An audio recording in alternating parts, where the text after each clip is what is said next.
Hello students, मैं हूं खंजन शाह।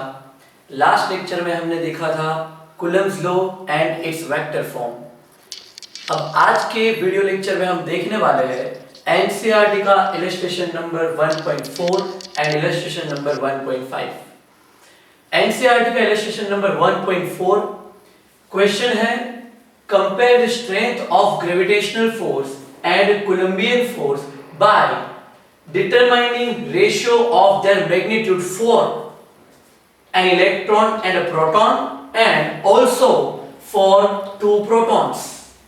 क्या है क्वेश्चन, फिर से समझते हैं।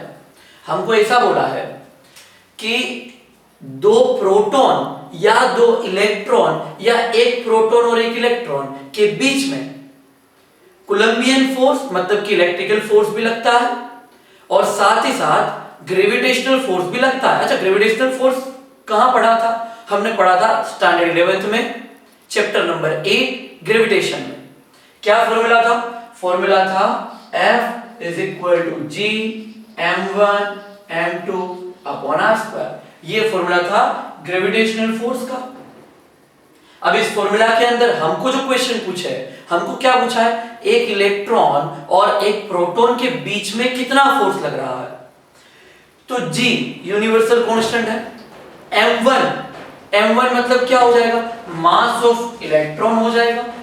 m2 क्या हो जाएगा? ये हो जाएगा मास ऑफ प्रोटॉन और डिवाइड बाय r स्क्वायर। दोनों के बीच में कुछ डिस्टेंस होगा, बिल्कुल। तो यहां से हमें पता चल जाएगा। अच्छा, दोनों के पास मास तो है, इलेक्ट्रॉन के पास मास है, प्रोटॉन के पास भी मास है। दोनों के मास की वैल्यू हमें याद होनी चाहिए। हालांकि इस न्यूमेरिकल के अंदर हमको दे दी गई है, पर हमें याद होनी चाहिए। Mass of electron 9.11 into 10⁻³ kg और मास ऑफ प्रोटॉन 1.67 into 10⁻27 kg हमें याद होनी चाहिए। तो ग्रेविटेशनल फोर्स लगेगा। ग्रेविटेशनल फोर्स हमेशा कोई भी दो पार्टिकल के बीच में लगता ही है और वो हमेशा फोर्स ऑफ अट्रैक्शन होता है। ठीक है, हम एक चैप्टर में पढ़ के आए थे 11th स्टैंडर्ड में। उसके साथ अब यहां बात है प्रोटॉन और इलेक्ट्रॉन की, मतलब दोनों के पास कुछ ना कुछ चार्ज भी है। अगर दोनों के पास चार्ज है, इसका मतलब यह हुआ कि उन दोनों के बीच में कुछ कोलंबियन फोर्स भी लगेगा और कोलंबियन फोर्स को हम इलेक्ट्रोस्टैटिक फोर्स Fe से भी डिनोट कर सकते हैं और Fe is equal to formula है K Q1 Q2 upon r square. अब Q1 का मतलब फिर से चार्ज ऑफ इलेक्ट्रॉन और Q2 मतलब चार्ज ऑफ प्रोटॉन। जो भी दो चीज हमें पूछी है, अगर दोनों इलेक्ट्रॉन बोला होता तो दोनों में E लिखते, दोनों प्रोटॉन बोला होता तो दोनों में P लिखते, और अगर एक इलेक्ट्रॉन और एक प्रोटॉन बोला है तो एक में E लिखा, एक में P लिखा। अब क्वेश्चन में क्या बोला हमको बोला है कि इन दोनों की वैल्यू को कंपेयर करो। और कंपेयर कैसे करना है? रेशियो लेके, मतलब दोनों को एक दूसरे से डिवाइड करके। चाहे ये न्यूमरेटर में रखो या डिनोमिनेटर में रखो, दोनों का रेशियो लेना है, मतलब ये डिवाइड बाय ये। क्लियर हुआ कि नहीं? ये वैल्यू डिवाइड बाय ये वैल्यू, जिससे r स्क्वायर और r स्क्वायर तो कट हो गया, बची सिर्फ इतनी वैल्यू। ये कांस्टेंट हम जानते हैं 6.67 into 10⁻11 और ये कांस्टेंट k, कल ही हमने इसकी वैल्यू देखी लास्ट वीडियो में 9 into 10⁻9। Mass of electron, mass of proton अभी मैं बोला। Charge of electron, charge of proton कल वीडियो लेक्चर में हमने देखा 1.6 into 10⁻19 कूलम। दोनों का चार्ज सेम है। माइनस से हमें एक प्रेजेंट लेना देना नहीं है, हम मैग्नीट्यूड फाइंड कर रहे हैं। हो सके तो जो आंसर हम लाए हैं उसको मॉड्यूलेशन में रख दो, ताकि माइनस का कोई प्रॉब्लम बीच में रहेगा ही नहीं। क्लियर? बिल्कुल ठीक है। तो ये हमको करना है। इससे क्या होगा? हर एक की वैल्यू हम जानते हैं, ये डिवाइड बाय ये, हमको कुछ आंसर मिल जाएगा। और वही हमारा आंसर है। हमको इतना ही फाइंड करने के लिए बोला, सिर्फ इतना ही फाइंड करना है। दोनों को सिर्फ कंपेयर करना कि कौन बड़ा है और कौन छोटा है। क्लियर? तो हम फिर से मैं क्वेश्चन पढ़ लेता हूं एक बार। क्या बोला?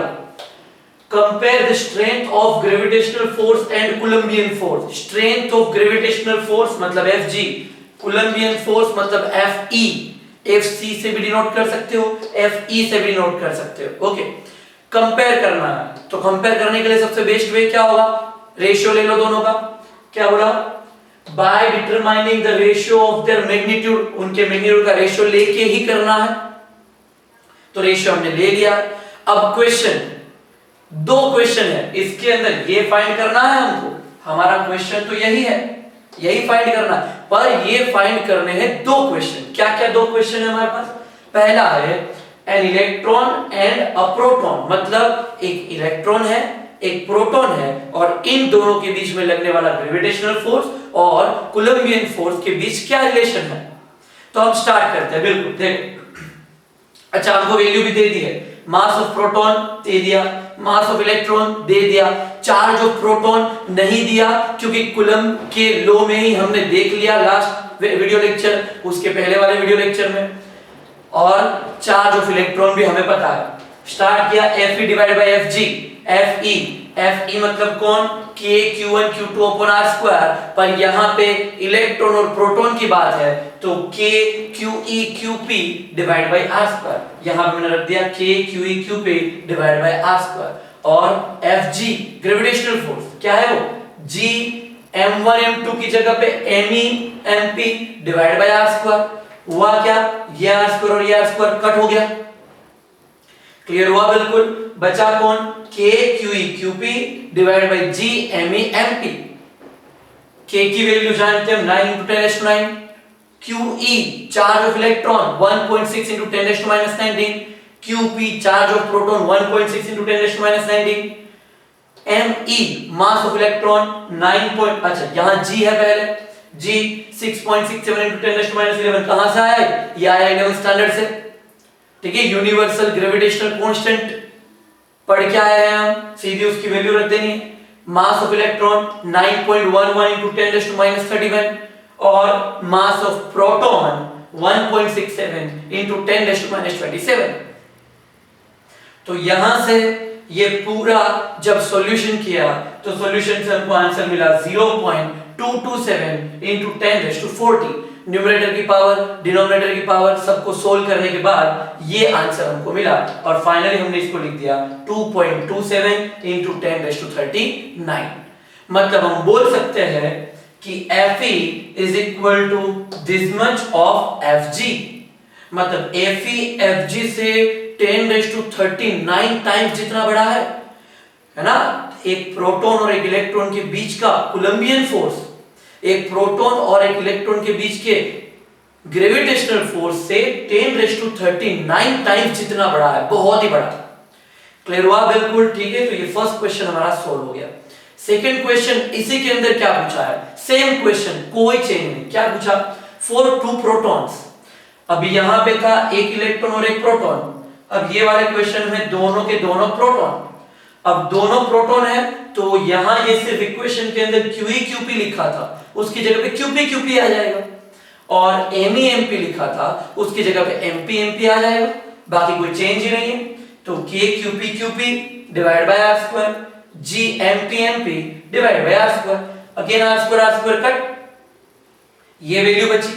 सबकी वैल्यू जानते हैं हम, K जानते हैं, इलेक्ट्रॉन और प्रोटॉन दोनों का चार्ज तो सेम ही होता है 1.6 × 10⁻19, तो दोनों का चार्ज वही रख दिया।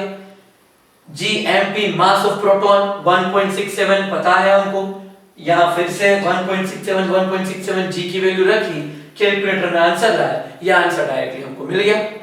ठीक है, तुम्हें प्रैक्टिस कर लेनी है इसकी।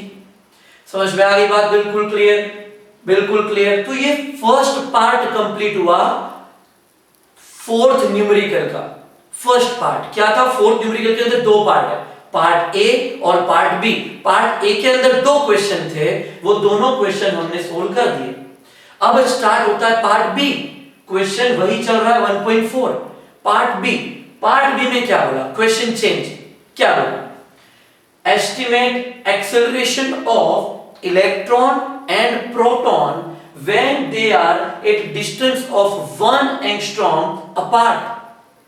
मतलब अब हमें फाइंड करना है एक्सेलरेशन, क्वेश्चन चेंज हो गया, हमें फाइंड करना है एक्सेलरेशन किसका? प्रोटॉन का भी करना है और इलेक्ट्रॉन का भी करना है। एक्सेलरेशन क्यों होगा? अरे भाई फोर्स लग रहा है, यहां फोर्स है तो एक्सेलरेशन लगेगा ही लगेगा, F is equal to ma, तो एक्सेलरेशन लगने वाला है। प्रोटॉन का भी अलग से फाइंड करो, इलेक्ट्रॉन का भी अलग से फाइंड करो, और दूसरी बात हमको दोनों के बीच का डिस्टेंस यहां पे दे दिया है, कितना दिया है 1 एंगस्ट्रॉम। एंगस्ट्रॉम मतलब क्या 10⁻⁻10 मीटर। तो हमारे पास डिस्टेंस r है अवेलेबल, तो क्या है here r is equal to 1 angstrom is equal to 10⁻10 metre और acceleration of electron and acceleration of proton दोनों चीज हमें फाइंड करनी है। और यहां पे मैंने जो भी दो चीज हमको दी हुई है QP QE और दोनों के बीच का डिस्टेंस r मैंने ड्रॉ कर दिया। अब क्या करना है हमें, अगर फाइंड करना है सबसे पहले हम फाइंड करने वाले हैं दोनों के बीच का फोर्स कितना है। एक इलेक्ट्रॉन यहां है, एक प्रोटॉन यहां पे, तो ये दोनों एक दूसरे के ऊपर कितना कूलम्बियन फोर्स लगा रहे हैं। तो कूलम्बियन फोर्स का फॉर्मूला क्या, K Q1 Q2 upon R square. K की वैल्यू बता, Q1 को हम चार्ज ऑफ इलेक्ट्रॉन, Q2 मतलब चार्ज ऑफ प्रोटॉन और डिवाइड बाय R का स्क्वायर, R मतलब 10⁻10 मीटर। तो यहां पे K QE QP divide by R square, K की वैल्यू रखी, QE की वैल्यू रखी, QP की वैल्यू रखी और R का स्क्वायर 10⁻10 होल स्क्वायर। इसका जब आंसर हम लाए तो आंसर हमको 23.04 इनटू पावर को सोल्व करने पे 10⁻9 मिला। मतलब एक प्रोटॉन और एक इलेक्ट्रॉन के बीच में लगने वाला कूलम्बियन फोर्स इतना है। अब फोर्स मिल जाने के बाद हम एक्सेलरेशन फाइंड कर सकते हैं। एक्सेलरेशन कैसे मिल जाएगा, F is equal to ma करना है तो डायरेक्टली फॉर इलेक्ट्रॉन, अब एक्सेलरेशन फाइंड करना है किसके लिए, इलेक्ट्रॉन का एक्सेलरेशन। इलेक्ट्रॉन का acceleration F is equal to ma, पर मास भी इलेक्ट्रॉन का और एक्सेलरेशन भी इलेक्ट्रॉन का, अगर इलेक्ट्रॉन का एक्सेलरेशन फाइंड कर रहे हैं तो। फिर क्या किया मैंने, एक्सेलरेशन ऑफ इलेक्ट्रॉन को सब्जेक्ट बनाया, फोर्स डिवाइड बाय मास हो गया। फोर्स की वैल्यू यहां से ले ली और मास ऑफ इलेक्ट्रॉन हम जानते हैं, ठीक है, मास ऑफ इलेक्ट्रॉन हम जानते हैं, तो ये मास ऑफ इलेक्ट्रॉन की वैल्यू रखी तो आंसर मिला 2.53 into 10⁻22 मीटर पर सेकंड स्क्वायर। इतना एक्सेलरेशन किसको मिलने वाला है, इलेक्ट्रॉन को मिलने वाला है। उसके बाद अगर प्रोटॉन की बात करें हम तो प्रोटॉन के लिए same concept F is equal to ma, पर यहां पे मास ऑफ प्रोटॉन और एक्सेलरेशन ऑफ प्रोटॉन।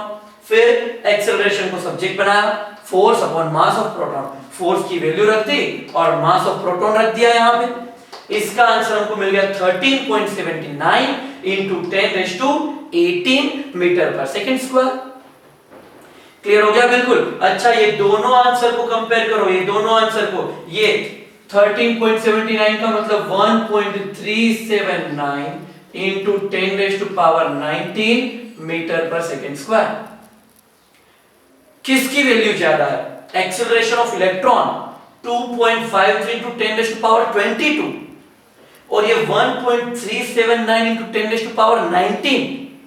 मतलब इलेक्ट्रॉन का एक्सेलरेशन प्रोटॉन के एक्सेलरेशन के कंपेयर में 1000 टाइम्स ऑलमोस्ट ज्यादा है। ऐसा क्यों हुआ, इसका रीजन ये है कि इलेक्ट्रॉन का मास प्रोटॉन के मास से बहुत छोटा है। इलेक्ट्रॉन का मास 10⁻31 kg है और प्रोटॉन का मास 10⁻27 kg है। इसलिए इलेक्ट्रॉन का मास बहुत कम है प्रोटॉन के कंपेयर में। जिसका मास कम होगा, अगर सेम अमाउंट का फोर्स देते हुए, तो जिसका मास कम होगा वो बहुत दूर तक जाएगा। पढ़ा हुआ है हमको, बताइए चीज है ना। हमारे पास दो स्टोन है, एक हाथ में छोटा स्टोन रखा, एक हाथ में बहुत बड़ा स्टोन रखा, दोनों को सेम फोर्स से अगर मैं फेंकता हूं तो बड़ा वाला स्टोन यहीं पे जाके गिर जाएगा और छोटे वाले स्टोन को बहुत ज्यादा एक्सेलरेशन मिलेगा, बहुत दूर तक जाएगा। क्लियर, तो सेम चीज यहां पे हो गई। समझ में आ गया पूरा न्यूमेरिकल। तो ये जो इलस्ट्रेशन नंबर 1.4 था वो दो पार्ट में है, पार्ट ए और पार्ट बी। पार्ट ए को मैंने यहां पे सोल्व किया जिसके अंदर दो क्वेश्चन थे और पार्ट बी को मैंने यहां पे सोल्व किया जिसके अंदर भी दो क्वेश्चन थे, एक्सेलरेशन ऑफ इलेक्ट्रॉन और एक्सेलरेशन ऑफ प्रोटॉन। क्लियर, इसके बाद अब स्टार्ट करते हैं हम एक्सरसाइज नंबर 1.5 क्वेश्चन नंबर 1.5 देखते हैं। चलो क्वेश्चन नंबर 1.5 क्वेश्चन के अंदर हमको यह बताया हुआ है कि हमारे पास दो स्फीयर है, वो दोनों स्फीयर के ऊपर कुछ चार्ज है और स्फीयर का नाम हमको देना है ए और बी। दो स्फीयर है हमारे पास, देखते हैं। एक स्फीयर ये है, एक स्फीयर ये है। ये वाला जो स्फीयर, अच्छा पहली बात यहां पे मैं उसको थोड़ा, ये एक स्फीयर है और ये दूसरा स्फीयर है। ये स्फीयर को नाम दिया ए और इसको नाम दिया बी। इन दोनों के बीच का जो डिस्टेंस है वो डिस्टेंस हमको दे दिया है, ये डिस्टेंस है 10 सेंटीमीटर, इसको मैं बोलता हूं r, और r इज इक्वल टू क्या दिया है मुझे 10 सेंटीमीटर। दोनों स्फीयर के बीच का डिस्टेंस दे दिया है 10 सेंटीमीटर, जिसको मैंने नाम दे दिया r। अब इन दोनों के ऊपर कितना चार्ज है वो गिवन नहीं है ना। क्वेश्चन तुम पढ़ना, तुम बुक साथ में लेके रखना।